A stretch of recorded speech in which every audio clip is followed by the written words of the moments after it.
It does, because like I said, I say it from experience. I've been used before, and it's no fun being friend zoned, and it's no fun being played. It's no fun liking a woman knowing that she's dicking around with somebody else, and it's no fun inviting a woman out somewhere for the weekend on a camping trip, and you have romantic feelings, and she knows it, and then that night she's having sex with some dude in a tent where you're at. That happened to me. This woman that I liked for a year or so, I invited her to hang out with my friends at a camping trip in the mountains in 2009 or 10 was it? And she wound up just basically when we got there walking around, basically ignoring me. And I drove up there, by the way, with her and in my car, and she wound up making out and fucking some dude in the same tent that I was sleeping in.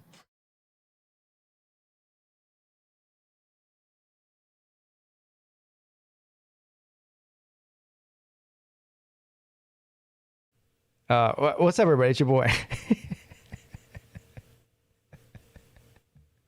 I was like, yeah, that is tough. That was the worst feeling I ever had. I mean, I've had feelings where I've been attracted to other women, talking to them, and I know they're probably out screwing with other guys, but that's their right. I can't control it. We're not dating. But that was the worst feeling, is to have a woman that I was really attracted to and really liked drive up with me to the mountains for a camping trip, hiking trip, and then she fucked some dude like just that she met during the day, and that pissed. So I have no idea where this happened. OBS crashed, and I had to restart my computer. So that's the story, and I'm sticking to it. Now, let's get to the phone calls. I mean, we're now 30 minutes into this thing, and still haven't taken a phone call yet. Oh, what's up? You're on with Pete. Uh-oh. Now this. What's up? You're on with Pete. Uh-oh. Hold on. Now this. This is a shit show. I'm about to get really. I was perturbed before. I'm about to get really perturbed now. Yes. I am.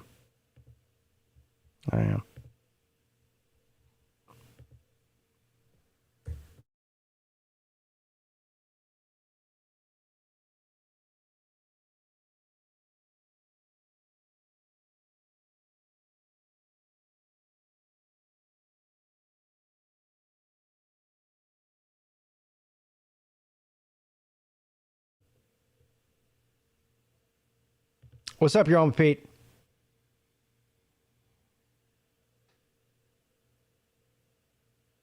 Jesus fucking Christ.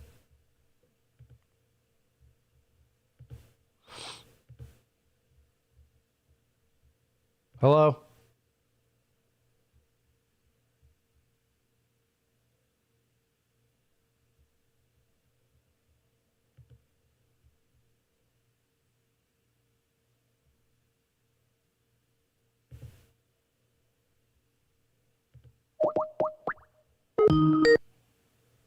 Thank you for calling Call-In Studios host and call screener line.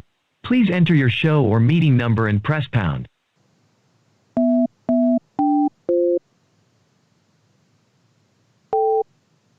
Enter your 6-digit PIN number. Welcome, host. You are now in the host room and can manage your callers from the Call-In Studio web interface.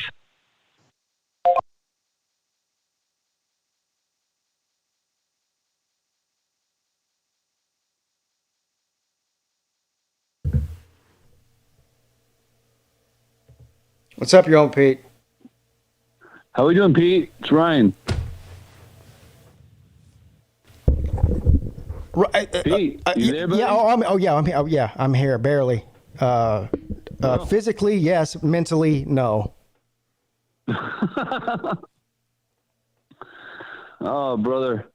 Sorry that the whole mess had to happen to you. That sucks, but I mean, I'm surprised I even got through to you. How you doing tonight?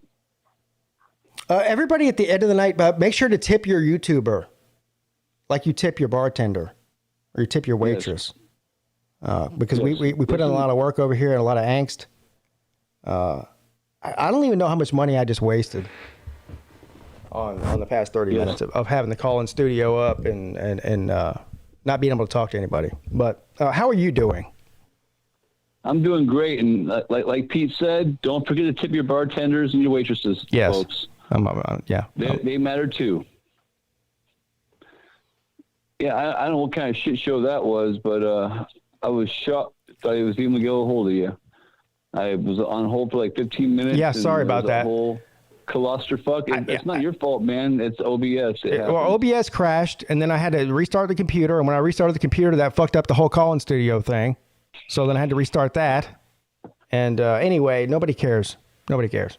So I'm sure people will care. I have a feeling I probably was third or fourth at least in that list. And the fact that I got bumped to the top, I'm sure it's pissing off a few people. And I apologize to those people who were ahead of me, who called in at the very beginning of the show. Yeah, but I just I wanted to say how you doing and see how everyone else is doing tonight. Well, I was amazing and fantastic until about 5 minutes ago, but I'll get over it. I'll get over it. Understandable. Yes. Understandable. Yeah. So what do you think about all this transfer portal shit going on lately? Well, last I heard or last I saw, there is like 12. There's still like 1,200 people in the transfer portal or something. I don't know what to make of it. It's getting out of hand, and there's no way that all of those players that enter the transfer portal are going to find somewhere to go. It's impossible. There's not 1,200 spots or roster spots left after recruiting class is over in 2 weeks from now. So, but I don't see this. I don't see this thing changing anytime soon. I think it's going to get worse. So, anyway, this is what we have to deal with for the time being until they put some sort of restrictions or stipulations on transferring. Yeah, it's especially going to require some sort of NIL cap on. I mean, look at the NFL. They have caps on salaries. They have caps on everything. But right now, this is the Wild West for college football. And, you know, chaos like the Wild West used to be eventually has to come to an ending. It can't go on forever. So I do assume in the next couple of years, someone's got to crack down on all this crap. Yeah. It's becoming madness. It's absolute madness. Well, the NCAA the NCAA has to step in, but this is the biggest problem with college football is the NCAA doesn't have any leadership in it at all. It's not like the NFL where the NFL has a commissioner and he can sort of dictate the overall goings on that happens in the NFL. The NCAA just doesn't have that. And so it's sort of every conference for themselves, every state for themselves. It's sort of a free-for-all right now with the NIL, with the transfer portal, with the different conferences. And now you have conference realignment happening, or at least maybe not a realignment, but, you know, certain teams leaving conferences. All these things are happening at one time. The playoff expansion, it's almost just like it's too much to digest at one time. If any of these one things happened at one time, it wouldn't be such a big deal, but they're all happening at the same time. And so it's a lot to wrap your head around if you're a fan, or hell, especially if you're a athletic director or a coach of a football team. The whole thing is very confusing right now. Yeah, it's a shit show. It's a shit show. Yeah. It's an absolute shit show. Yeah. But I was curious about how you felt about all that. I'm blown away at how many people I see like possibly coming to Notre Dame or not coming to Notre Dame at the same time. We're dipping our toes, of course, in the transfer portal like everybody else. But at the same time, it seems like every day I see like 3 or 4 new pieces of information coming in, and then one guy comes in, 3 guys go out. I don't know what to make of it. It's like chaos. It's like chaos unfolded. I don't know what to say about it. Yeah. I mean, I have no idea what you guys are going through over there at Clemson. I mean, because I know at least Dabo is starting to get his feet in the water, but it's still chaos for everybody. It doesn't matter what team you're on right now. Yeah. I mean, Clemson's right now is actually in a pretty good spot. I'm not worried about Clemson as far as next year. Now, if you're looking 2 and 3 years ahead, that's a different story. You know, we're used to, you know, over the past 5 years or so, we've been recruiting in the top 5 or 10. And this year, I don't know where they're going to finish. Maybe somewhere 16 or 17 by the time it's all said and done. But you can't, that can't be sustained. They have to continue to recruit well, which I think they will. But yeah, well, I'm sorry. Go ahead. No, that was it. I was just curious. Who do you think is going to possibly start next year? Hunter Johnson or DJ Uiagalelei? Well, Hunter Johnson's not starting. No. DJ will start, and I think second in line to possibly take his spot is going to be Cade Klubnik, the true freshman that's coming in. Yeah. From Texas. You think he's better than Hunter?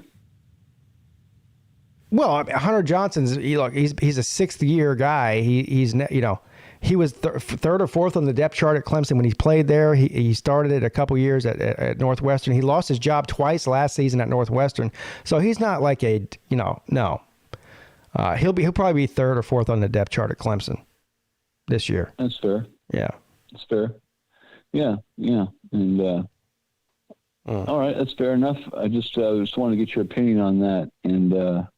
Yeah, and I was surprised. So your wife really had a problem with the idea of you painting the kitchen lime green? Is that really a problem for Mrs. her? Peete, you hear that? Yeah. So I wanted to paint I don't know if lime green is the color I was going for. It was more like a pastel green. I don't know if you guys know that not only am I a YouTuber, but I moonlight as a interior decorator. Yes. Yeah, sort of a queer eye for the straight guy. Yes, that's me. But I did go with a more hunter green. A hunter green is more convincing to a woman than a lime green, because a lime green makes people think of the color puke. Mrs. Peete said, "Fuck your paint." She does not like the idea. You know what's going to happen? If she ever goes out of town for her job, or maybe like a weekend with her girlfriends or something, she's going to come home and the entire kitchen's going to be green. What's she going to do about it? She's going to have to there's nothing she can do about it. You know? She's going to have to paint over it if she wants to change it. Yeah, that's how it goes around here. My wife went out of town a few weeks with her girlfriends, and I was getting ready to paint the kitchen blue. And like you saw on Twitter, my wife was like, "Do you remember the scene from Weird Science? Yeah. You gonna paint our kitchen blue? Are you insane?" Yeah. Right. That's how it works. She doesn't know. And she doesn't know. She's like I said, she's gonna come home. It's gonna be green, and I'm gonna say, "What are you gonna do about it?" That's fair. Yeah. Hey, it's your house. That's how I do too, things. Buddy. It's your house too. Sorry, Mrs. Lou, but it's his house also. That's how I do it. And all right, I don't want to hold too much time. Just want to say one more thing. Okay. After we got the phone on Friday, you were talking about how Northern California, you don't have to worry about gators, but you have to worry about mountain lions. Yes. Just for your sake, to make sure you know I'm comfortable and safe, we don't have mountain lions in the valley. Okay. Are you sure about that? Very sure, because it's the term mountain lion. I don't live in the mountains. I live in the valley. Fair enough. Okay. Yes, that's true. We don't have. I occasionally have a couple of coyotes following about 100 yards behind me, following pace. Yeah. When I'm out running in the morning, but they never come that close. My wife always says, "Take mace, take a freaking gun, put it in your pocket." I don't do that. I wouldn't worry so much about it. Yeah. Because coyotes are mangy little fucking dogs. Yeah, I wouldn't worry so much about coyotes. They're more after like your pets than they are. They won't really come after humans, I don't think, unless they're like starving or something. But a mountain lion will, though. And when I do come across a person coming in the opposite direction when I'm running in the morning, and I see them with little dogs, and I saw a coyote coming behind us, I do warn them and say, "Hey, there's coyotes back there." But I'm not worried about coyotes. Yeah, I would be worried if there was a mountain lion following behind me, but we don't have mountain lions in the valley. Okay. I'm down in the upper northern Sierra foothills. I mean, that's the mountains. I don't know what you heard on National Geographic, but we don't have that here. I didn't hear anything on National Geographic. I just know that California's got a ton of mountain lions. I know they have a bunch of them in L.A. Do.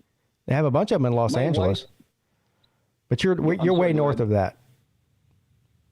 Yeah, my wife's my father-in-law, my wife parents have about 5 acres up in Auburn, California, and there they do have mountain lions, and my father-in-law has shot several of them with shotguns, and that does occasionally happen up in the foothills or in the mountains, but not in the valley.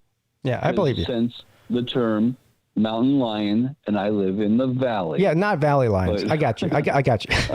All right, buddy. I appreciate it. All right, buddy. You have a great evening. Yeah. All right, and tell your wife. She's listening. I hope she you tell her. With interior decorating and interior let the man do his job. Let the man paint the kitchen the way he wants. You have a great evening, buddy. That's right. Thank you. Ryan Hickey checking in. He says, let me paint the kitchen the way I want to paint it. Fuck you. That's what he said. I heard him. What's up? You're on with Pete.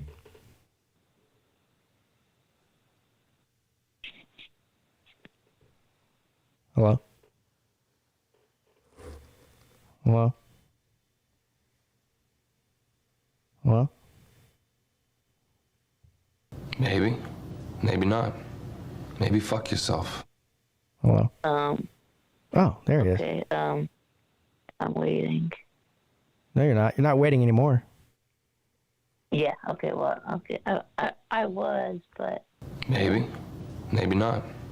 Maybe fuck yourself. What's up, Vic Tube? How you doing, buddy? Yeah, what's up, Pete? I've only been waiting for about 43 minutes, you know. I'm sorry. You know, Yeah, are you trying? So now you want to make me feel worse than I already did about how shitty the stream started out. I hate. I don't know why. Why do I do YouTube, Vic? Can you explain this to me? I hate it. I hate it. I guess you do it for the people. Yeah. I do it for the people. You're right. Do it for the people. I do it for the people. That's a good point. Yeah. So you were looking for something tomorrow to talk about on Luanon. Yeah, I already decided what I'm going to do. Yeah, I'm going to do the Denver airport. The Denver airport? Yeah, the Denver airport. What does the Denver airport have to do? What is that? How is that a conspiracy? Well, it's about the new world. It's about the what? The new world order. The Denver airport is the New World Order? The New World Order and the Illuminati. And so the airport is owned by the Illuminati. The Denver airport is owned by the Illuminati?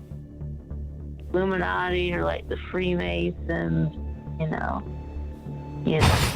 I have never heard that one before. I'm just going to go ahead and be honest with you. Never heard that before.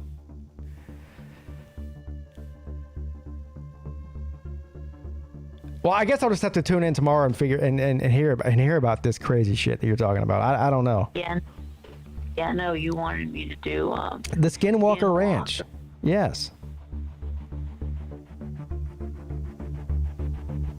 Do you know about that? No. We've had this conversation before. I think you called in a few weeks ago, and I said you need to talk about the Skinwalker Ranch, and you're like, "What's that?" And you still don't know what it is. Oh, oops. Yeah, sorry. Yeah, I forgot.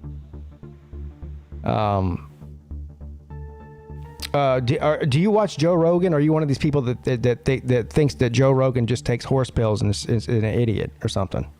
That's what you think? Is that what you think? Yeah. That you do? Okay. Yeah. Well, that explains it. Problem. That explains it. But if you could take the time Just go on YouTube and search Skinwalker Ranch. And well, not just on Joe Rogan. There's probably a million videos on it. Not just on his show. Mm-hmm. Yeah.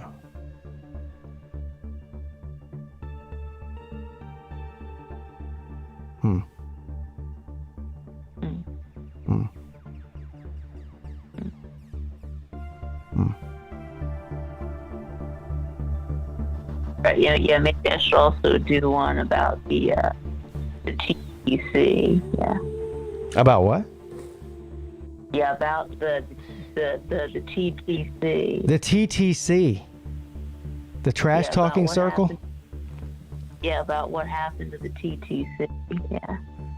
Well, I'll tell you what happened to the TTC. You want to know? Because I know what happened to it, and I wasn't even around for it. What?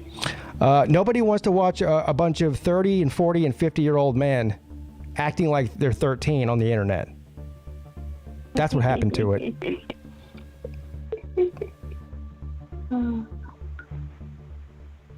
Am I wrong? Yeah, I know, because people started, talking shit about each other. Yeah. Right. And they were constantly making shit post videos that talk bad about this person Yeah. or that person. Hate Week and Crow videos, and I don't know what they did on there. I wasn't around back then, Vic. I wasn't around back then. But I will tell you this. Even if I was around back then, I wouldn't have given a shit about it then either. And you know what the best part about the TTC is, Vic? Is that they still... I don't know how long has it been. How long has it been since the TTC has dissolved and been nothing? What? Has it been Like 5 years? 10 years? I don't know. Nobody gives a shit now. Nobody gave a shit then. And there's still... And the really sad part is there's still people running around talking about it. Yeah, we got like Camp Toes and Mosh. Yeah. Yeah, whatever. Not just them, but just in general. Yeah, I think there's still like an NFL. I feel like that anybody that was in the TTC, there's no way they were getting laid, Vic. No way. Who's gonna sleep with a guy that's making hate and crow videos every day? Nobody. That's not a woman getter. No. Yeah. So. No. Yeah, and then there's some people who will talk trash, but then won't eat their crow. So. Yeah, Slim. I don't care who was in the TTC, but guess what? Bad Dog wised up. You got those people who can talk the talk, but can't eat their crow. So. It just seems to me as if that's something that 13-year-olds would do, not grown men. That's all I'm saying. Yeah. What I do is bad enough, but it's definitely not the level of stupidity that the TTC was. So. Mm-hmm. And I do get laid, Vic. Sometimes they would have like these trash talking matches. Matches? Yeah. Yeah. Yeah, like wrestlers, right? That's the other thing about TTC. I never liked wrestling, even when I was a kid, but I cannot... This is one thing I can't wrap my head around, Vic. A grown man who still watches wrestling. Do you watch wrestling, Vic? You like it? No. No. Yeah, me either. Never did.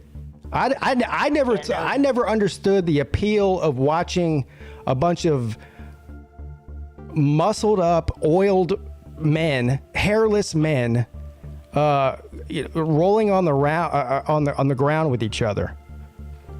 I never saw the appeal to that. I could see maybe if you're like 7 years old, that might be appealing. But if you're over the age of 13, you're still watching wrestling, you're questionable at best. Oh wait. Yeah, there was this one time where who was he hosted a fight between some guy named Vino, and I can't remember who the other guy was, but yeah. Yeah. Well. Yeah. Don't care. Don't care. Now the women wrestling, I'll watch that. Yeah. Yeah. I don't watch it, but I will watch it. I mean, it's watchable. It's at least watchable. So you should do it. You should do a segment on that. On what? A women's wrestling.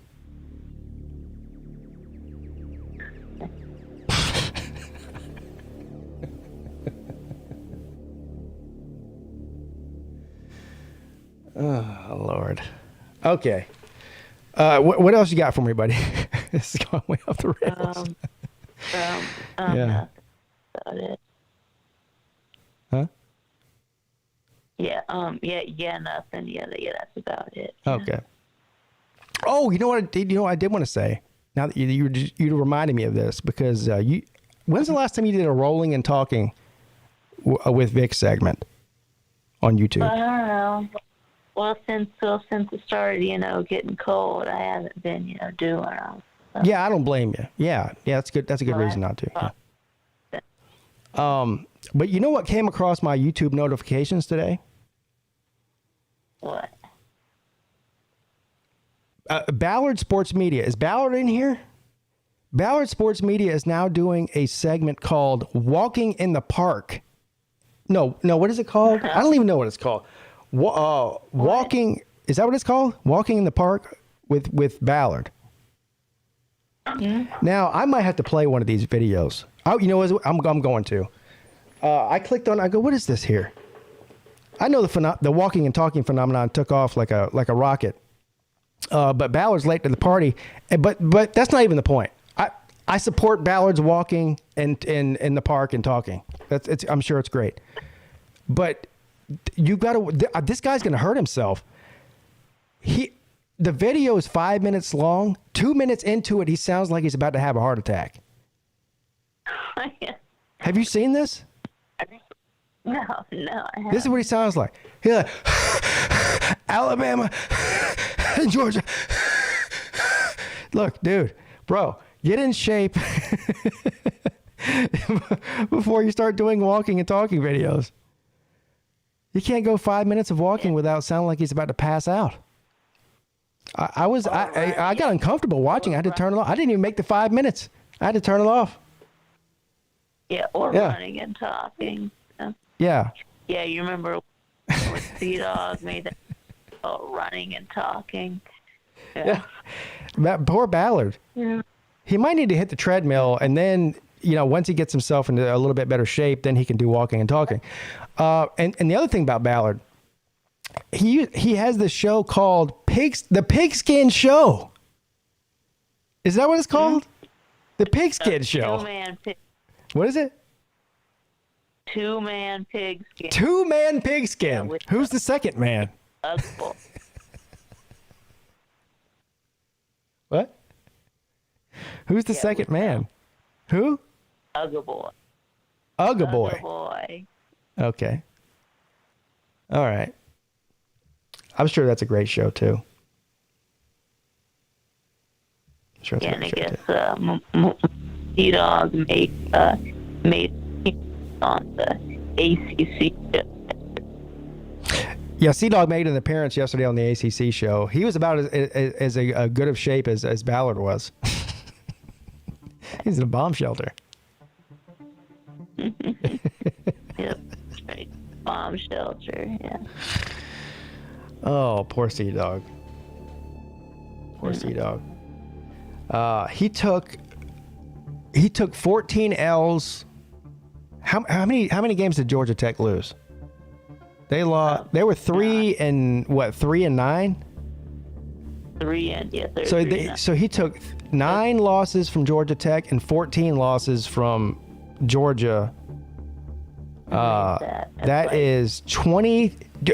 Sea Dog took 23 losses this season. How is that possible? That's right. He went 4-23.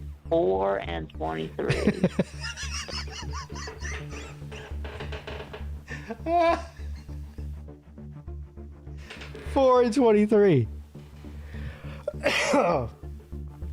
Oh, poor Sea Dog. Oh. Man. Man, oh man. Oh man. All right, Vic, I love you, brother. You know how much I love you, right? Yeah. Okay. You're supposed to say I love you too, Pete. Yeah, I love you too, Pete. Okay, good. Thank you. I'll talk to you soon, brother. Okay. All right. VicTube. I mean, I said Sea Dog went 4-23.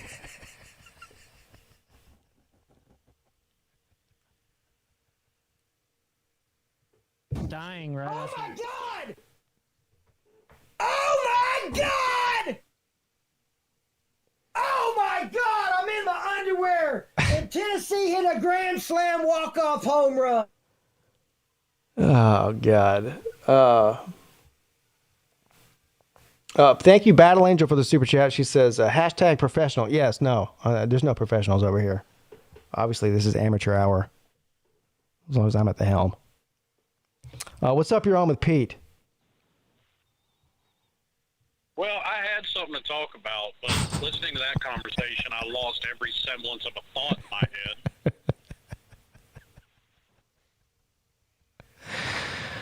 head. Oh, Slim Shady Kane in the house, everybody. I am. Yeah, barely, but he's here. He was on the line the first two times I tried to actually have a call-in show. He was on the line, and he heard my pain and suffering off of air. But no, I got a good bit of enjoyment out of it. Yeah, I saw that you commented that you were getting enjoyment out of my pain and misery, and that made me a little bit sad. I'm not going to lie. I thought we were friends, Slim. We are. Oh. Do you always get joy out of your friends' suffering and pain? Absolutely. Yeah, me too, actually. That's a good point. That's a good point. We're friends for, right? That's what friends are for. But so I was having the conversation yesterday on the ACC show with Sea Dog about a topic for next week's show about, you know, who's coming in, who's leaving, and where we're going to place these way too early predictions for these ACC teams. And I think you made the comment. It might have been you or somebody else. I can't remember. About the best quarterback in the ACC is going to be Tyler Van Dyke. Was that you that said that? I did, and I mean he's probably going to be a top 3 or 4 quarterback in the nation returning. No, I'm not disagreeing. I'm just asking. I was making sure that was you that said that. So in the ACC, I would say with Kenny Pickett leaving and Clemson being unknown sort of at the quarterback position with of course with DJ, we don't know what's going to happen with Klubnik coming in. The only other quarterback I would say that would give him a run for his money in the ACC would probably be Sam Hartman. I think he's coming back for Wake Forest. Oh, I didn't know Sam Hartman was coming back. I'm pretty sure he is, yeah. I think he is. Okay. So, yeah. So, I mean, yeah. But I agree. I mean, he'll be either first or second, most likely. Yeah, I mean, I would think I'm a big fan of what Wake Forest has been able to do, even before Hartman with Newman. But I think Miami's probably – I think it's a safe assumption to say they've got a lot more talent on their team than Wake Forest does. Oh, yeah. Yeah, definitely. Yeah, so, Wake Forest is they were loaded on offense this year, but I think they're losing a couple of receivers to the NFL, and maybe their running back. I don't know. So Yeah, I'm with you. I think that Miami is going to be more talented than they are. Yeah, well, we'll have we lost one of our running backs last year for the year. He'll be back. They've brought in a transfer from Ole Miss, and Jalen Knight will be back again, obviously. Mm-hmm. So, I mean, their running back room is stacked. They've brought in a couple of transfer wide receivers, which they've had good luck with so far, with both KJ Osborne and Charleston Rambo. Mm-hmm. So I'm not too worried on that front. And, I mean, one of the upsides of Cristobal is, I mean, he's going to fix one of the glaring weaknesses of Miami, which has been the offensive line. I mean, you say he's going to fix it, but has there been like progress on that front, or is it just a theory? It's a theory. Okay. I mean, look. When you come in as a new coach, it's hard to salvage a great recruiting class. So you're more looking at 2023 as far as that's concerned, not now. Well, I think with him being an offensive line coach, he's going to put an emphasis on it. I think you will see the offensive line play better.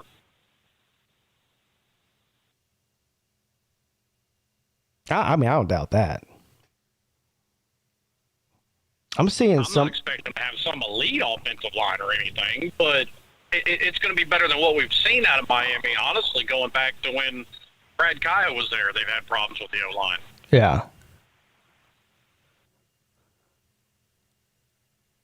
Yeah, they've had problems with the O-line for several years now, for sure. Oh, yeah. And we've learned this, man. It doesn't matter how much talent you have on your team. A bad O-line is a death sentence. As bad as and honestly, that's what I'm looking for out of Clemson is yeah, right. You know, you're hyping up that defensive line. Yeah, granted, they're going to be really good, but obviously it's the offensive line that's Clemson's biggest weakness. I agree. Well, it was this year, due to youth and injury together, which both of those things will be better next year. Both the youth and injury. Well, I don't know about injury. I mean, you never know what's going to happen with that, but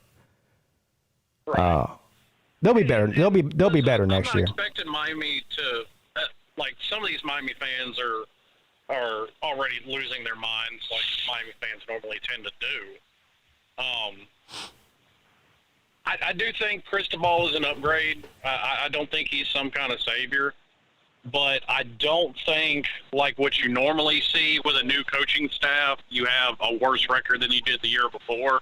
I don't think that'll happen. Yeah.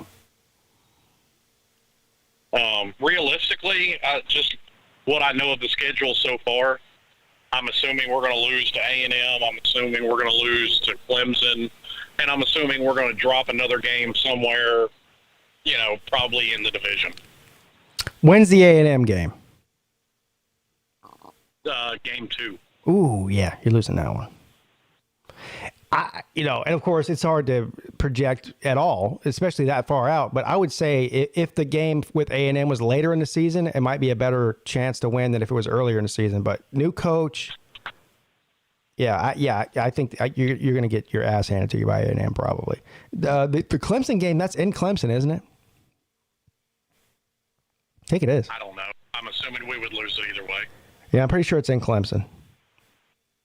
Because I originally... that one, with you having offensive line trouble, that one we may benefit from playing earlier in the season if that's when it is, but conference schedules aren't. I believe that it's in late October.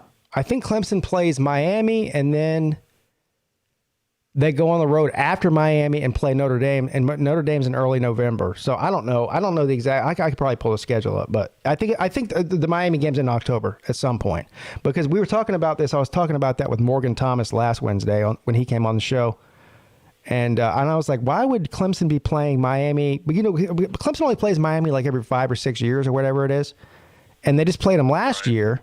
And he goes, well, that was because of COVID, which I forgot about. Yeah, and I was at that game. But yeah, so So Miami's coming to Clemson for the second time in a 3-year span, which I don't think has ever happened. Well, I know it's never happened. So it's sort of a bad luck of the draw for Miami to have to come to Clemson twice in 3 years instead of us going there. It is what it is. It is what it is. It is what it is. Like I said, I'm not expecting him to come in and be some kind of savior. Yeah. But I don't think, something like 9-3 is out of the realm of possibility. No, not in that division. It's not. No, you're right. But the thing about the thing about Miami though is that I feel like we say that every year though, and it's like I don't know. I just don't trust them until I see it. It's sort of like Georgia with the national championship this year. Like everybody knew that Georgia was the best team in the country pretty much all year, but everybody still had their doubts going into the national championship game because it's like, can Georgia beat Alabama? And that's the way I look at Miami in the ACC. They never won the ACC, and it feels like every year we're going, well, the Coastal Division is wide open, and Miami's got the best roster in the Coastal Division, and they should win it, and then they don't, and then then we're back to square one. You know what I'm saying? So I feel like it's like the boy who, it's like the boy who cried wolf every year. So, I mean, they're bound to get it right eventually, right? I mean, hopefully it doesn't take 41 years like it took Georgia. Oh, Jesus. Like I said, I don't think, Cristobal's some savior hire, but I do think he's an upgrade over Manny. I think so, too. Well, he's more proven than Manny, for sure. Well, I mean, I get FIU was his first coaching job, but his record there was absolutely abysmal. I mean, he's 2 games above 500 total as a head coach. Here's my criticism about Cristobal. His sort of claim to fame as becoming one of the top recruited coaches to go somewhere other than where he was at Oregon was his ability to recruit. Now, Oregon is one of the very few teams in the country that sort of recruits itself. I'm not going to say it recruits itself, but first of all, on the West Coast, in the Pac-12, and who you're recruiting against, really, you're recruiting against USC. And you have Nike money. You have the Nike draw. And so it's not that hard, in my opinion, if you're in the Pac-12 and you're Oregon and you have that money and you have the cachet, and USC has been down, to sort of convince a lot of the California kids, a lot of the Hawaii kids, or all the West Coast kids, and some guys from the East Coast too, to come to Oregon. You're not going to have that at Miami. You're recruiting against Florida State. You're recruiting against Florida. You're recruiting against the entire Southeast. And look, there's no shame in saying that Miami does not have Oregon money, because nobody has Oregon money. I mean, what's his face? The owner of Nike basically owns that team. I know you don't own a college team, but he basically does own that team. And so he does. That's a huge draw that Miami doesn't have. Now, I do think that since Mario has a reputation and he's also a Florida man, as they say, that he will keep a lot of those Miami or South Florida kids that normally would leave the state or go somewhere else, and they'll come to Miami. So it's a double-edged sword, right? So I think that going to Oregon early in his head coaching career seriously helped him out, and that he can carry that cachet into South Florida and maybe get the ball rolling, get the snowball built there. But we'll all find out. I agree with that. I mean, he's arguably the best recruiter in the country. I mean, he's got the awards to prove it. Say he's second, say he's third, whatever. I don't care. Well, if he's the best recruiter in the country, then he's one of the worst coaches, because what has he done with it? Well, and that's part of my problem with him, because he's had top 5, top 10 classes every year at Oregon. Yeah. And hasn't sniffed a playoff yet. Right. Now, some of that I'm sure is due to inexperience. Oregon was his first Power 5 head coaching job. Yeah. That's fair. Um, I don't know if he's the best recruiter. I mean, years look, he has beat under him. to say he's the best recruiter in the country, I mean, Kirby Smart, Nick Saban. I mean, Oh, I'm not saying that, but I just say that because he's won, the National Recruiter of the Year award several times.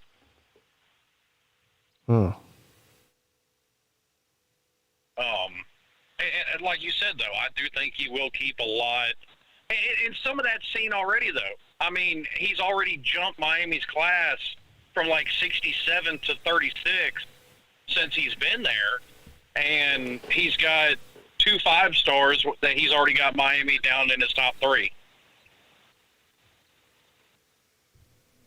Clemson fans piss me off. Dying right after. Oh my God! Dying right after. Oh my God! Dying right after. Oh my God! oh my God! Oh my God! I'm in my underwear, and Tennessee hit a grand slam walk-off home run. Oh, PigskinPeete is an island boy. What the fuck is that? Oh, PigskinPeete is an island boy. What the fuck is that? Island boy. What the fuck is that? Island boy. What the fuck is that? Oh, PigskinPeete is an island boy. Mario Cristobal is an island boy. He is. He's an island That is boy. confirmed. I know. Kind of scary. I don't know if you knew that Miami was an island. Did you know that? I've heard the rumor. Yeah. Kind of like that secret facility under the Denver airport.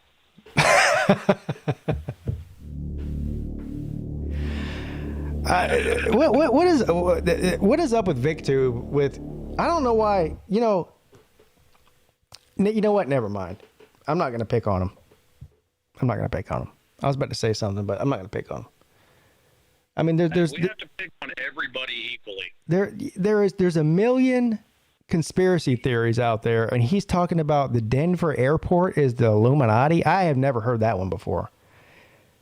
Never heard that one I've been before. trying to get him to do Jimmy Hoffa for months. Yeah, that's another big one. And the Skinwalker Ranch is a big one. He's never heard of it. Yeah. You've heard of Skinwalker Ranch, right? I actually heard it last time I heard anything about it was on the Joe Rogan podcast that you were talking about. Yeah. Well, see, he doesn't watch Joe Rogan because he thinks Joe Rogan just takes horse paste or something, whatever it is. You know. So. Well, when you're on all those steroids, you got to take that horse anymore, right? I guess. I don't know. But the Skinwalker Ranch thing is fascinating. It's somebody in the chat earlier posted that it was the biggest hotspot for paranormal activity in the country, and I think it probably is, as far as like reports from there. But if you do watch the Joe Rogan podcast, you'll see that what was the one that I watched with the Skinwalker? Oh, it's George Knapp, the same guy that had the UFO guy, Bob Lazar. You know who George Knapp is, the reporter from Las Vegas. So they went there and investigated this, and even him, who's like a UFO guy, was like, "Yeah, Skinwalker Ranch. We went there and we didn't find shit." You remember the movie Spaceballs? Who doesn't? Yeah, the movie. Well, some of the young people in here probably don't remember Spaceballs. But do you remember when they tell them to go comb the desert to try to find them, and they're out there with big giant combs, and they're actually physically combing the desert with giant combs, and then they have the guys with the pick, and they go, "What'd you find?" And they go, "We ain't found shit." That was George Knapp and this other guy that went to the Skinwalker Ranch. They say we ain't found shit. Anyway, I'd like to see what they have to say about Savannah. That's supposedly the most haunted city in America. well, they say that about Charleston too. I mean, look, that's a big. Oh yeah, it's a huge business down here. We have an old prison down there. that's haunted, and you pay whatever $30 or whatever is to walk through it, and they tell you ghost stories and shit. Or they have these ghost tours where they take you to all the, the historic homes from the 1700s, and it's all supposed to be haunted, and they have these stories and shit. It's a whole thing. It's all bullshit. So you mean to tell me there are people out there paying good hard-earned money to go walk around a dilapidated building? Yes, that's what I'm telling you. And those companies that are doing that are making money hand over fist. As a matter of fact, if you call to make an appointment to take one of those tours, you might have to wait 2 weeks. That's how much money they're making. I got in the wrong line of business. Me sir. too. And I'm sure if I went on one of those ghost tours, I would come out and report back to you that I ain't found shit. I know 100 people that have been on those tours, and not a single one of them say they saw a fucking ghost. Not one. So. Yeah, I've been in several old abandoned churches and stuff like that around where I live. Yeah. And I ain't found shit either. Yeah, I ain't found shit. But a little segue, you were right. Yes, you do owe me a bottle of Maker's Mark. I do, and I know. What was our bet again? What do I owe you for? I forgot. Who won the NFC South? You took the field. I took Tampa. Okay. Yeah, I lost. Do you like the red label or the black label? Which one do you like? I don't discriminate. All right, red label it is then. But you know the rule. I know part of the bet was if whoever wins, you have to drink it with the loser, and I'm a loser, so you drink it with me. Yeah. So we'll drink it. Just you know what? I'll even bring another bottle for the loser. No, just I think one's enough. We can't have a repeat of last year. I don't think my liver can take it, or my pride. Mine can. I know. That's my whole point. Besides, that's also the point in showing up early. That's true. I was talking to Jesse J today. I don't know if you saw my first broadcast. He's coming up Thursday. BVD said he was coming up on Wednesday, but see, I don't know if he's staying or not. I don't know. I talked to BVD the other day. And Yeah. I was like, well, either you're going to show up or I'm going to show up at your house, one or the other one. Right. But why would he come for one day on Wednesday when nobody's going to be there except for me and you, and then leave on Thursday? I don't get the point of that. I mean, unless he just really wants to come hang out with me and you, which who wouldn't want to? Maybe. I mean, who wouldn't want to? People that aren't in their right mind. Yeah, right. I don't know. We'll figure it out. But yeah, we'll definitely. I'll bring the Maker's Mark, and we'll tap into that for sure on Wednesday. Sounds like a plan. All right, brother. It was good as always. Yes, man. All right. I love you, brother. I'll talk to you soon. All right. Yes, sir. Love you too. Slim Shady Canes. See, Slim knows how to do it. When I say I love you, you're supposed to say I love you back. I don't know. I think that there's some grown men out there that think if a grown man says he loves you, they get uncomfortable with it. I say that to all my friends. But here's why I do it. Because I've buried a bunch of my friends. And you never know when the last time you're going to talk to them is. So you may as well go ahead and tell them you love them every time you see them. Because it might be the last time you see them or talk to them. Piece of advice out there for you young bucks. What's up? You're on with Pete. Hey, what's up, Pete? It's Ballard. How you doing tonight, man? Are you walking in the what was the name? What's the new name of your segment? Walking in the Park with Ballard, or what's it called? Walk in the park. There's a local park in Coleman that I always love to visit. It's a nice park, and I'll be honest, I did kind of rip you off a little bit, but that's okay. I don't care if you rip me off. We need more people. We need more people out there walking around and complaining about issues. Yeah, but I was worried about you. It sounded to me like you had needed an ambulance about 3 minutes into that video. You know what I'm going to do? I'm going to play the fucking video. Yeah, I'm a play it. Certified slob and fat ass, and No doubt. You know, I kind of no doubt. No doubt. I'm gonna do you a solid right now. Okay. What'd you say? Go ahead. While I'm pulling this up, go ahead and say what you wanted to say.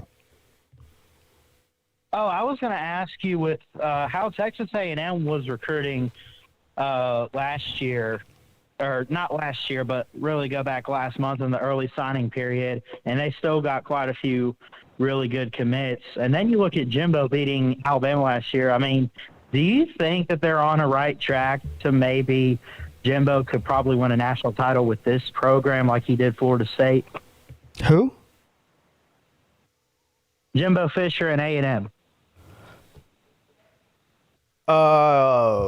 With how they were recruiting. Yes, I mean Jimbo Fisher won a national championship at Florida State with crab legs himself. So if he has the amount of talent that he's buying, not recruiting, buying at A&M, yes, I do think he could. Now the problem for Jimbo Fisher is he's in the hardest division in football on any given year, the SEC West. So he's got to get through Alabama, he's got to get through LSU, he's got to get through. I mean, he's got to get through a gauntlet. They play Florida every year, huh? All in 1 year too. Yeah, and they have to beat almighty Miami too. That's another one, big powerhouse. That's yeah. I'm actually going through team previews now. I think I'm doing it. I'm gonna try to do it by conference, and I went ahead and I did out of respect. I went and did Georgia first, just to do the champs, get them out of the way. I did Bama, but yeah, I've looked at their schedule. I've put notes together to do a Texas A&M preview, and that Miami game does stick out, considering the hire of Cristobal, which I think is a pretty big hire for Miami.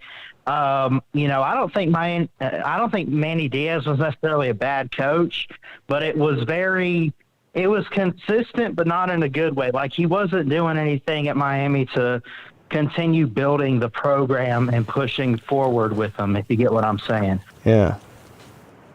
I get what you're saying. Without further ado, everybody, Ballard Sports, everyone go subscribe to Ballard Sports Media if you're not, because if you're not, this is what you're missing out on. This is Walk in the Park. What's it called again? Yeah. Walk in the Park, episode 2. Oh yes. Oh yeah. Christian Ballard here with Ballard Sports Media, coming at you with this new series. Now, I did one last week. I won't make everybody sit through this. How long is this video? 5 minutes and 47 seconds. So I want you to see everybody how calm and collected and in shape he looks right now. At the beginning of the video. This second one, it's a 5-minute video. The second one I put up today is only like 5 minutes. Yeah, this is it.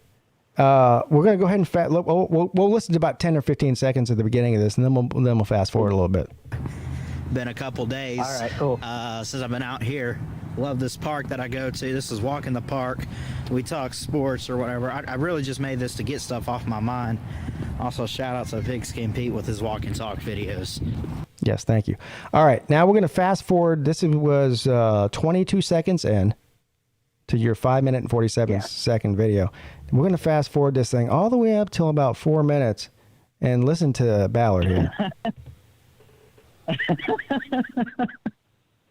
Oh God!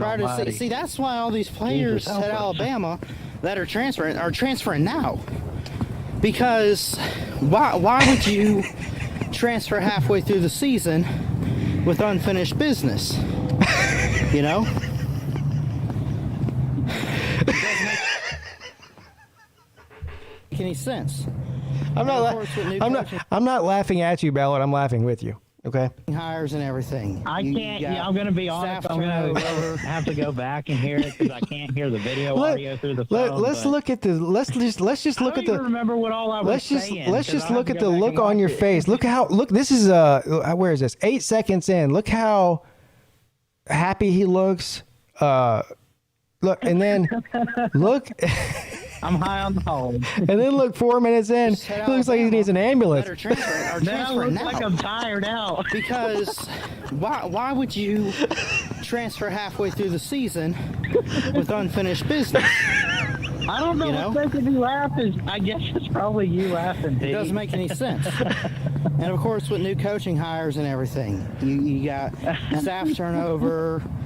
You see opportunities. You also got to think see, with what I need to Alabama, do is which buy I me don't some blame them sunglasses, losing a but lot then of you can't players. tell what the I've expression been on my saying face this. is, just like yourself, Where are we right? going to find time for a 5-star running back in Trey Sanders when we got Brian Robinson, Roy Dale Williams, Keelan Robinson? So many, like, there's too much depth. That's it.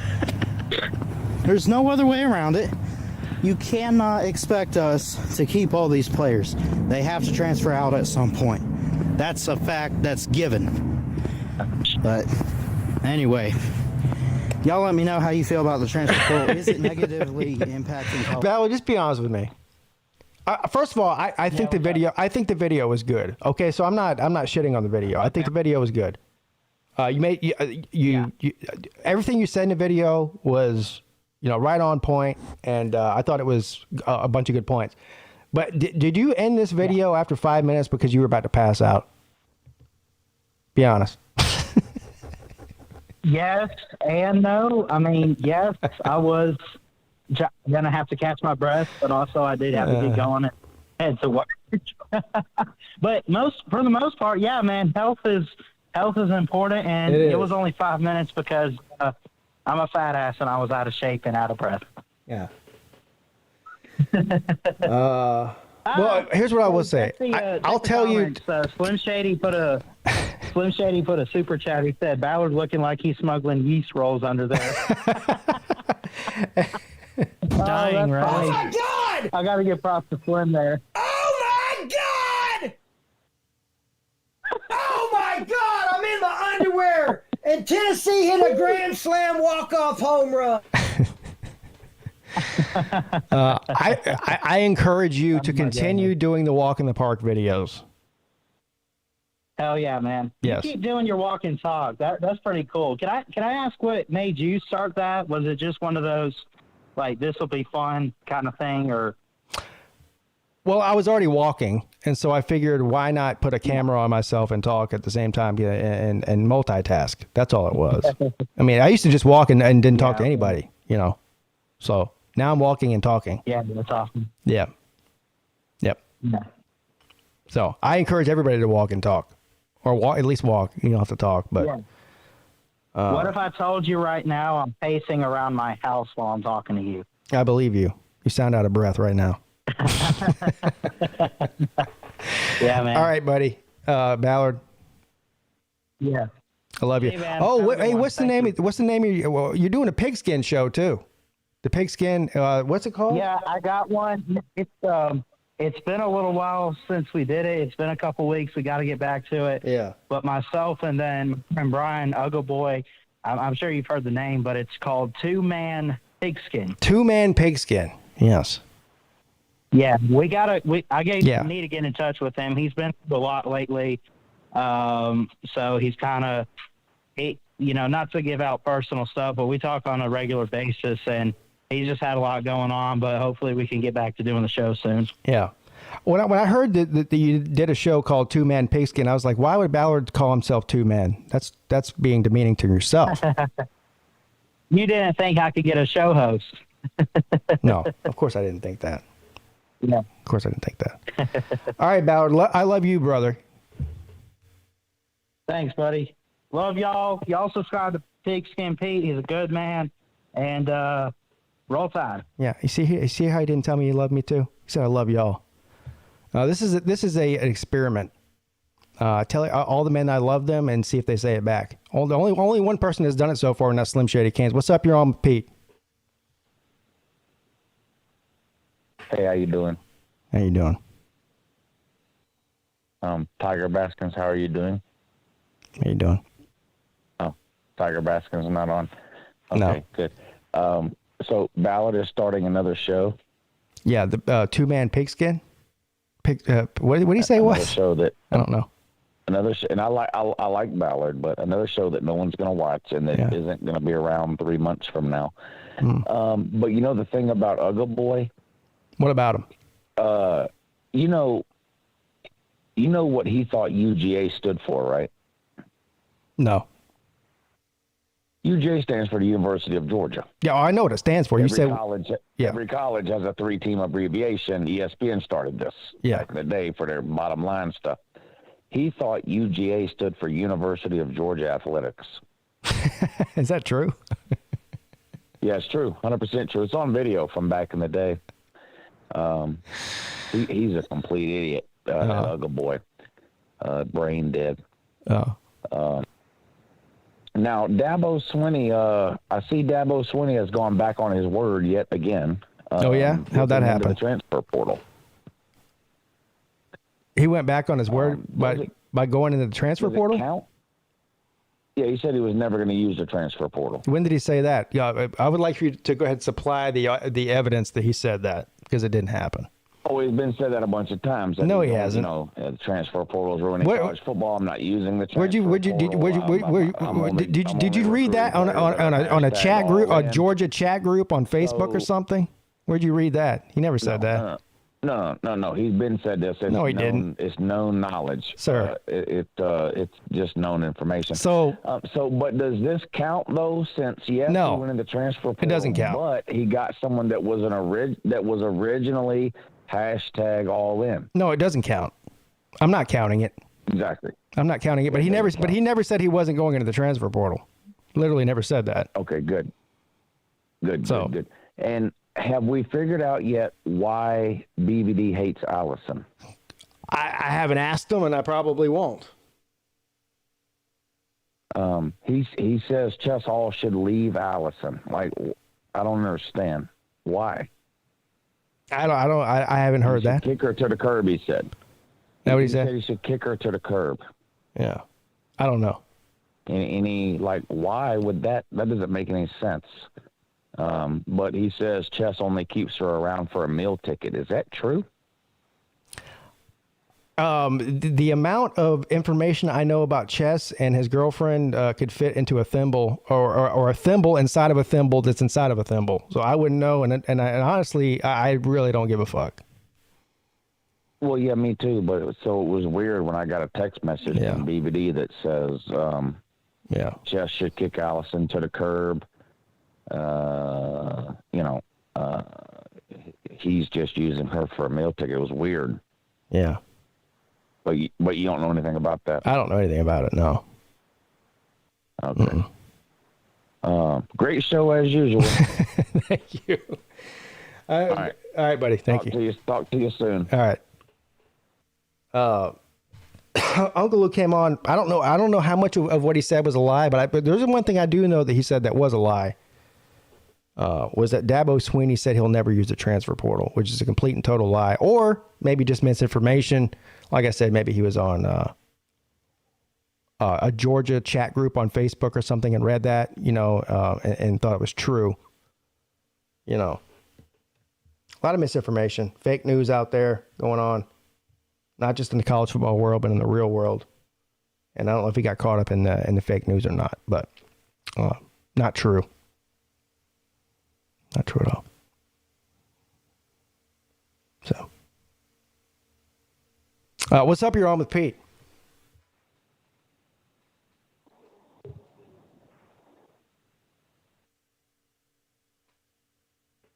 Hello. Hey, what's up, Pete? Tiger Paw. Tiger Paw. What's up, buddy? How you doing tonight, man? I'm amazing and fantastic. Thank you for asking. How are you doing? I am amazing and fantastic as usual. Good. I'm just getting into your show tonight, so I don't know what's been going on in your show tonight. Oh, well, I'll go ahead and fill you in. It was a big entire shit show earlier.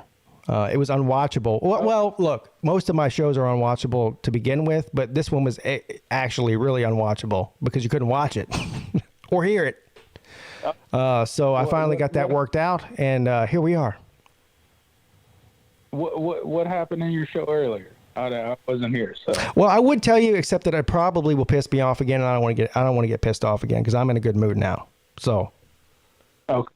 Yeah. All right. Yeah. All right. Technical problems. Let's put it that way. I hear you. I hear you. Technology is a fickle thing. It is. It's the bane of my existence. That's what it is. Same here. This is why I'm not on YouTube as a creator yet. Yeah, so. I'm barely a creator. The only thing I create is misery for myself. You entertain the rest of us. Well, thank you. I'm glad somebody's entertained. I appreciate that. Yeah, Yeah. Misery loves company, right? Yes, definitely. All right. So, what I wanted to call in about. So, what do you think about kind of the moves that Clemson has made since the close of the season in both the recruiting class, and now Dabo Swinney has taken a transfer in Hunter Johnson? Yeah. What do you think about that? I mean, the Hunter Johnson thing is sort of anticlimactic. I mean, I think it's good to add some depth to the quarterback room. That's the only reason I think that's good. I mean, Hunter Johnson's not starting. He probably won't even be second on the depth chart. He'll probably be buried third or fourth. So, right. I mean, look, Hunter Johnson didn't even want to play for Clemson. That was Dabo's idea. He wanted to be to be a coach. He wanted to come be a GA, grad assistant. And Dabo was like, well, we need a quarterback. We need some depth here. So why don't you come play for us one more year? You have one more year of eligibility left. And he was like, okay. So, I mean, look, it's a great story and all that. And I'm a Hunter Johnson fan. But look, if we see Hunter Johnson on the field at any point, that's a bad sign. That means we have a lot of injuries going on, and that's not good. So. No, like I haven't heard that. I mean, I saw the whole news where Hunter Johnson came as via the transfer portal. I hadn't heard that he wanted to be a coach or anything like that. I hadn't heard that. So. Yeah. The story is that Hunter Johnson contacted Dabo Swinney and said, "Hey, I would like to become a GA, grad assistant." And Swinney was like, "Hey, why don't you come play for us? We need we need more quarterbacks." And he said, "Okay." So that's the story. We could definitely use depth at that position, right? Now that definitely. We've lost. He's experienced. I you know what I think it's more like is that Hunter Johnson is so experienced. I mean, he's a 6th-year guy. And he'll bring an element to the quarterback room as far as experience, and he'll be sort of like a GA, but that's eligible to play. Like what's the guy from South Carolina this year? Zeb Nolan. Zeb Nolan type deal. Yeah. Oh, Zeb, 30-year-old. Old Zeb, yeah. Old Zebby Zeb, as I call him. Yeah. Old Zebby Zeb. Yeah. Yeah. So Carolina jackpot, I'm sure will have tons of fun with. Yeah. So, but other than that, I think that the news that Xavier Thomas is coming back was shocking because everybody, including Dabo Swinney, said that he was going to the NFL. And I follow him on Twitter, and he was making a bunch of references about entering the draft, but he never did. And then out of nowhere, like 2 days ago, he posted something on Twitter saying he was coming back, and everybody was shocked. Yeah. So I saw. Yeah. I don't know. I mean, I'm sure Darian Rencher. Yeah. Yeah. Our long lost running back. Yes. That's never started. Right. Never really played any meaningful snap. Yeah, Mr. Disney is what I call him. And Xavier Thomas was actually on his podcast earlier this season, and he made it very clear that he was, going to the NFL.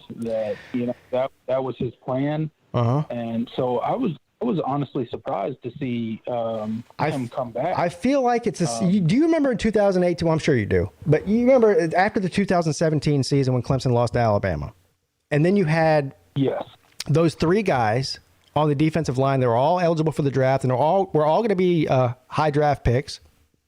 They got together. Yeah, the Power Rangers, right. They all got together and they sort of said, hey, we're going to come back and for one last hurrah. And I think that might be what happened here. I think that Xavier Thomas, Tyler Davis, and KJ Henry might have all got together and been like, hey, let's give it one more shot. Let's give it one more title run. And that might have been what swayed him. Because, look, Xavier Thomas, I don't think he's going to increase his draft stock by that much by staying another year. I think he just wants to win a title, another title.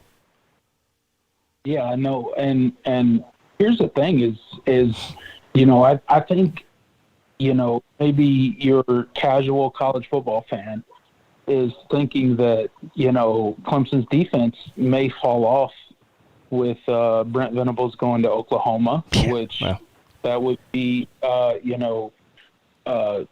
guess, a meaning, that may be, a good assessment. But with all dudes coming back this year, I mean, we may have a better defense than we had last year, which is saying something, because our defense literally is the only reason that we won 10 games last year. I mean, for sure. With DJ, how he was playing with the offense, how it was performing. The offense was terrible. Let's just say what it was. It was terrible. It was awful. And you're right. Without the defense being, I think they were the second best defense in the country behind Georgia. And so absolutely, without them, they might have only won 7 games, 8 games, something like that, even in a bad conference in the ACC. So you're right. Yeah. And I think you're right. I think they'll be better. I think the whole team's going to be better next year. There's no doubt the offense is going to be better. But I think the defense is going to be just as good or better too. I think the offense will be much better. I'm hoping that the offense will get much more imaginative with the new offensive staff. That's what I'm hoping. Right. I'm not in love with the offensive hires. The defensive hires I'm much more confident in, especially with all the dudes coming back. I think our defense will be top 5 in the country. Yeah. Maybe if Cade Klubnik turns out to be what we think he would be, what we thought DJ would be. If Cade Klubnik turns out to be that kind of quarterback, like a Deshaun Watson or a Trevor Lawrence or something like that, I mean, I'm telling you, the sky's the limit. Anybody that's betting against Clemson, I'm telling you, Dabo Swinney knows what he's doing. You can like him or hate him. I don't really give a shit what they think. I haven't been looking forward to a season. We're going anywhere so much since probably since 2014 or 13. I'm looking forward to watching everybody choke on their words about Clemson falling off and it's going to be great. It's going to be great. Full of people just burying Clemson. It's going to be great. Telling Dabo Swinney he doesn't know what he's doing because he's hiring within. Yeah. So on and so forth. I can't wait. This team's this team next year. The only thing I have any questions about is how is DJ going to improve? Will they drop a game or something early in the season if he doesn't improve? But other than that, the team is loaded. Here's the thing, what do you think DJ is gonna? Do you think he really will improve to? I do think he'll improve. He looks like he filled in for Trevor Lawrence, or do you think eventually Cade Club? I don't know about that. About your question is he going to look like he did in 2020, right? Yeah. I honestly don't know. After what I saw this year, I'm doubtful about that. But I think he will improve over what he looked like this year. First of all, he needs to get healthy. The guy was battling injuries all year, and Clemson was so thin at quarterback. I mean, Tyson Pumachan and Honor Helms, they just weren't as talented as DJ was, even healthy, and even when he was hurt. I mean, that's why they continued to play DJ. So I think he'll improve, yes, experience and health-wise. But I don't know if he's going to be able to compete with the guy coming in. This guy coming in he is the real deal. I mean, this guy never lost a game in high school. 3 state championships, undefeated in Texas, which is a football state. This is not like it's undefeated in the state of friggin' Kentucky or Missouri or something. Right. Undefeated in the state of Texas. Even Trevor Lawrence wasn't undefeated. I think he had like one loss. Yeah, three straight. He was the player of the year nationally in all of high school football this past season. I mean, the guy is the real deal. He's a lot of comparisons made between him and Trevor Lawrence. The only thing is he's not as tall as Trevor Lawrence, but play wise, arm talent, the whole thing. So that I think that's going to be pose a threat to DJ, and I think that he'll eventually take over the starting spot before the season's over, sooner than later, probably. I think he will. Yeah. Dabo has proven he will play the best players regardless of seniority, regardless of what people think about Dabo Swinney. I think that, he's built Clemson. He's not looking to tear it down. I don't care what people say about Clemson. I don't care what people say about Dabo Swinney. Yeah. He knows how to build a program. He already has, and he will sustain it. I agree. And that's what I believe. I know a lot of people dislike, some of Dabo Swinney's tactics maybe, and, he cries and yada, yada, yada. But at the same time, there's no better coach that's ever coached at Clemson than Dabo Swinney. So until he proves me wrong, I'll trust in his process, and I look forward to all the tears that happen next season. Clemson's back at the top. Yeah. Well said. And I'm gonna leave it at that. Tiger Paw, I got to let you go because I got 2 more calls to get to, and it's getting late. And I need to end the show soon. So, but thank you, all sir. Right, brother. All right, thank you, man. Shit. I think I just ended the show myself. What just happened there? What's up, your own Pete?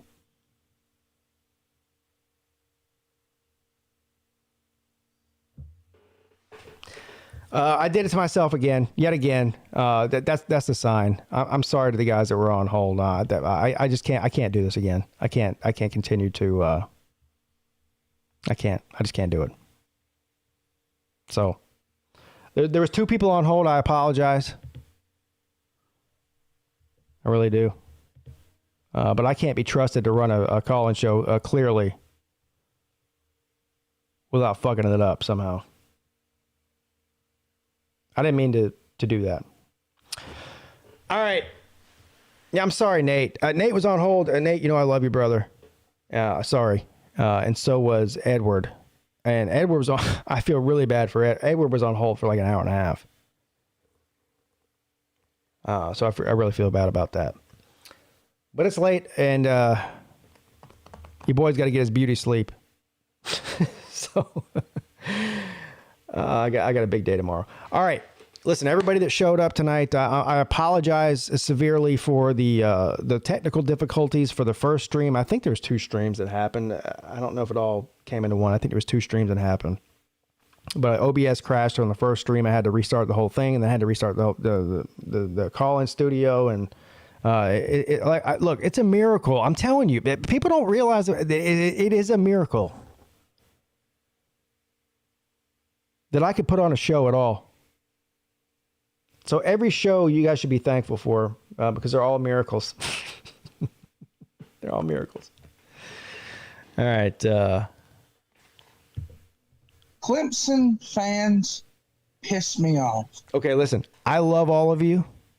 Yes, I am very comfortable in my own skin, and I can say to all of you, including the men out there, that I love all of you. Yes, I do. And I'll see you all soon. What's today? Today's Wednesday. I'll be back Friday night at 10 p.m. for another amazing and fantastic live call-in show. Hopefully OBS does not crash. And I don't even know. Maybe sometime between now and that show, I'll walk and talk.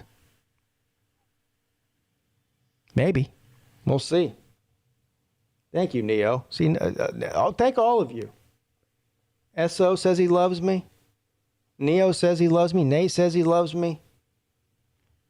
Slim Shady was the only one that actually told me he loved me back, which was amazing and fantastic. Come get that ass. Peace, everybody. One love. We'll see you soon, Texas Pete. Yeah, you'll see me soon, Texas Pete. All right, guys, seriously, I'm out of here. Have a good night. Don't do anything I wouldn't do, which is basically everything or nothing. Your boy, Pigskin Pete, checking out.